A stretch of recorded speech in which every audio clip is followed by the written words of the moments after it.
గురూజీ, వరంగల్ నుంచి వేణుగోపాల్ కాలర్ లైన్లో ఉన్నారు, వారితో మాట్లాడదాం. హలో. Hello madam. నమస్కారం అండి వేణుగోపాల్ గారు. నమస్కారం మేడం. నమస్కారం అండి. ఎవరి గురించి తెలుసుకోవాలనుకుంటున్నారు? నా గురించి మేడం. తప్పకుండా అండి, మీ నక్షత్రం చెప్పండి.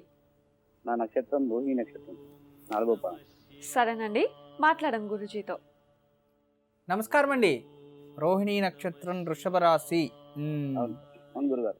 సరే, ఏం తెలుసుకోవాలి? జీవితంలో అన్ని చిన్నప్పటి నుంచి అన్ని కష్టాలే స్వామి. ఎదుగుదల ఉన్నట్టే ఉంటుంది, మళ్ళీ డౌన్ అయిపోతుంది. ఏం పని చేస్తారు మీరు? నేను వెండి పని చేస్తాను, వెండి పట్టీల పని చేస్తాను. వెండి పట్టీలు. సరే సరే, ఓకే. ఎందుకంటే జన్మజాతకంలో రమల శాస్త్రంలో శుక్రుడు ఆర్థిక స్థితి గురించి చూపిస్తూ ఉంది ప్రశ్న. చాలా చాలా ఆర్థిక బాధలలోనే ఉన్నాను సార్. ఇద్దరు బాబులు నాకు. పెళ్ళి ఎన్ని సంవత్సరాలు అయింది? 10 సంవత్సరాలు అయింది. ఓకే. మీ నాన్నగారికి మీరు ఎన్నో కొడుకు? మీరు పెద్దవాడిని సార్, గురుగారు. ఓకే. మీ కుటుంబంలో నాన్న తాత ఎవరికైనా 2 వివాహాలు జరిగాయా? లేదు లేదు గురుగారు. ఎందుకంటే స్త్రీ శాపము అని వచ్చింది మీ జాతకంలో. అందువలన మీకు ఏ దాంట్లోనూ సుఖ జీవితం, తృప్తి జీవితం ఉండదు అన్నమాట. అయితే ఇంట్లో భార్యకు కూడా కొంచెం ఆరోగ్య పరిస్థితి సరిగ్గా ఉండదు సార్ గురుగారు. నాకు తెలుసు, అర్థమైంది. అందుకే మధ్యలో ఒక బాబు, ఒక 3 సంవత్సరాల బాబు ఇట్లా ఎక్స్పైర్డ్ అయింది. వాళ్ళ అమ్మమ్మ ఇంటికి పోతే అయింది. ఆ తర్వాత మళ్ళీ కొంచెం ఆర్థికంగా మంచిగానే ఉంటుంది, మళ్ళీ దిగారు మొదటికి వస్తుంది మళ్ళీ.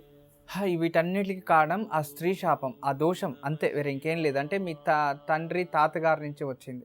ఏదో బ్రహ్మహత్య దోషం, స్త్రీ హత్యకి కారకులయ్యారని ఏదో శాపం వేసో, లేదో చనిపోయేటప్పుడు ఏదో బాగా రోదన పొడ చనిపోవడం, లేదా వాళ్ళ సోదరులు ఏదైనా శాపం వేయడం, ఇలాంటిది ఏదో జరిగింది. అది మీ నాన్నకు ఉండింది. అందుకే మీ నాన్న కూడా జీవితంలో అభివృద్ధి లేదు. అంతకంతే, అంతా పోయింది. అక్కడి నుంచి మీరు జ్యేష్ఠ పుత్రుడు, ఆ కర్మ అనేది మీకు వచ్చింది.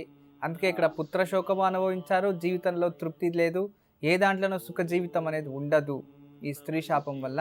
దానికి నేను పరిహారాలు ఇస్తాను, అది చేసుకోండి. ప్రతి శుక్రవారము మేడి చెట్టుకు గంధం కలిపిన నీళ్లు ఒక చెంబు పోసి అక్కడ నేతి దీపం వెలిగించి 5 ప్రదక్షిణలు చేయాలి. ఇలా ప్రతి శుక్రవారం చేసుకొని అదే రోజు మీ చేతుల నుండి ఏదైనా గోమాతకి తినబెట్టి 5 ప్రదక్షిణలు చేయండి. ఎంత గోమాతకి పూజ చేస్తూ ఉంటారో అంత మీ జాతకంలో ఉన్న స్త్రీ శాపాలు తగ్గుతూ ఉంటాయి. మేడి చెట్టు శుక్ర వృక్షం, శుక్రుడు చూపిస్తున్నాడు ఇక్కడ, దాన్ని పూజ చేసుకోవడం చాలా చాలా మంచిది. నెలకొక్కసారి పౌర్ణమి రోజు లక్ష్మీనారాయణ, సత్యనారాయణ వ్రతాలు ఎక్కడైనా సామూహికంగా చేస్తూ ఉంటారు.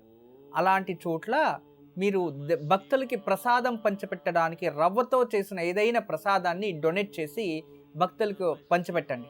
ఇలా ఒక 11 మాసాలు చేసి ఈ వ్రతాన్ని ఒక 16 వారాలు చేస్తే తప్పకుండా మీ జాతకంలో ఉన్న దోషం దూరమయ్యి త్వరలోనే ఆర్థిక స్థితి అభివృద్ధి, కుటుంబంలో ప్రశాంతత అన్నీ లభిస్తాయి. మంచిదవుతుంది. ఎప్పుడు మా ఆశిస్తుంటాయి. నమస్తే. వేణుగోపాల్ గారు, విన్నారు కదా, గురూజీ చెప్పింది పాటించండి, తప్పకుండా శుభం జరుగుతుంది. గురూజీ, మరి వివాహంలో చేసే తప్పుల గురించి తెలియజేస్తున్నారు. అంటే వివాహంలో చేసే తప్పులోని కాదు తల్లి, నిర్ధారాలు అంటే నిర్ణయాలు. నిర్ధారం, మనము పిల్లని పెంచుతున్నాము, కొడుకునే పెంచుతున్నాము. కొడుకునైనా కూడా ఎలా ఆలోచిస్తారంటే, గొప్పింటి అమ్మాయా మన ఇంటికి తెచ్చుకున్నాం, ఇలా తండ్రి ఆలోచించడం. అలా గొప్పింటి అమ్మాయిని నా సాధారణమైన ఇంటికి కోడలుగా చేసుకున్న వారు జీవితంలో ఒక్కరు పైకి వచ్చినట్టు ఇతిహాసంలో లేదు.